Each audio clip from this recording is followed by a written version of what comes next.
Hey, what's up, everybody? Welcome back to another Epic Future Space.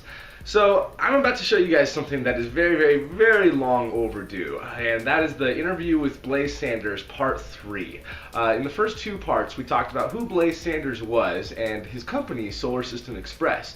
But now we're going to talk about a project that he is involved in, which is the Jurban Team, which is one of the 26 teams that is involved with the Google Lunar X Prize and competing to try to get that $30 million purse for being the first company to go up and have a robot on the moon. So, very exciting project, and let's just get it straight from the horse's mouth, what they're all about, and the whole details behind their project. So, without further ado, the interview with Blaze Sander, part 3.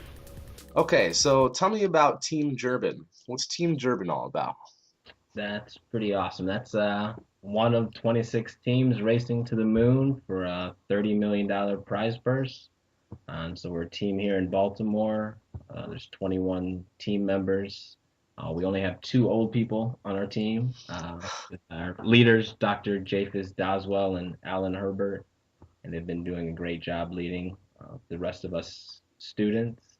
And so we're developing a robot or an airbag landing system and a small worm-like robot that once we land on the moon, it'll be able to traverse the 500 meters that we have to win the $20 million prize. It's an awesome opportunity just for networking as well for all the students. And even if we don't win, which we plan on, there's a great opportunity there.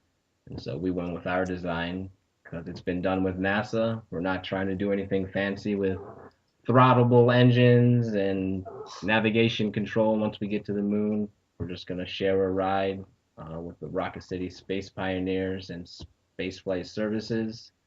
It's about $16 million, and then detach our airbag and turn on one rocket engine one time and slow us down to 60 miles an hour.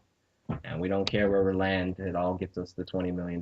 So we'll bounce it in and it'll do its little crazy thing, and wherever it opens up at, that's where we open up at. And then we have a robot that doesn't have any wheels that has to worry about getting stuck in the regolith. And so we're basically going to shoot these things around the moon. Can't tell you exactly in what method we're using, but since it has no wheels, it just crawls around using peristaltic motion after it's been shot out and sprayed across the moon. We have like 3 segments as of right now in the design that they can break apart. So it's kind of like a swarm robotics. Gives us redundancy in that sense as well. And then we just have to take a few pictures. So the prize is pretty simple if you think about it. Land, move a little bit, take a few pictures. Absolutely. We have an inflatable dish from Gator Technologies. So we can pack it up smaller than the size of a backpack. And then after we get to the moon, we'll have a 1.3 meter dish that we can use to send back information using C-band communication, just amateur radio frequencies.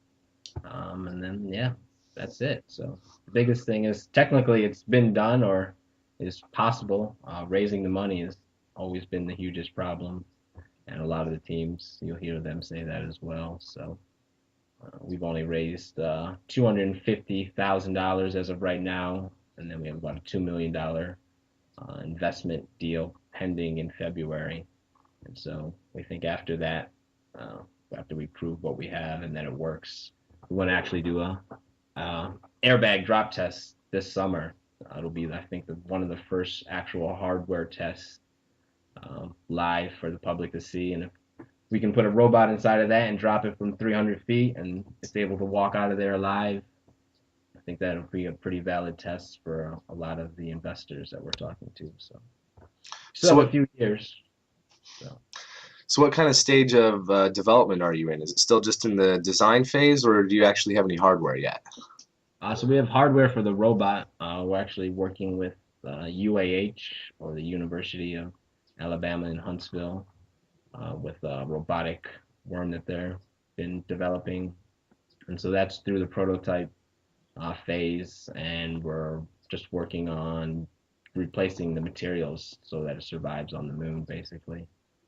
The only thing we need to add to that is the locomotion method, so that's complete. And so the sensor and control unit that we need to add to that will be like the head of the worm, basically. And so that's still in the design phase. And the airbag lander is still in the design phase. We've contacted all the manufacturers. Actually, the same company that built the Mars exploration rovers, Warwick Mills, is a company that makes the fabric for the airbags. So they're a pretty cool company. Awesome. Very awesome indeed. So if you haven't already, be sure to check out the first 2 parts of my interview with Blaze Sanders, and I'm going to be uploading part 4 very soon, where we talk about what his particular responsibilities are for the Jurban team. So be looking forward to that, and I will see you guys next time. Oh, and don't forget, Ad Astra to the stars.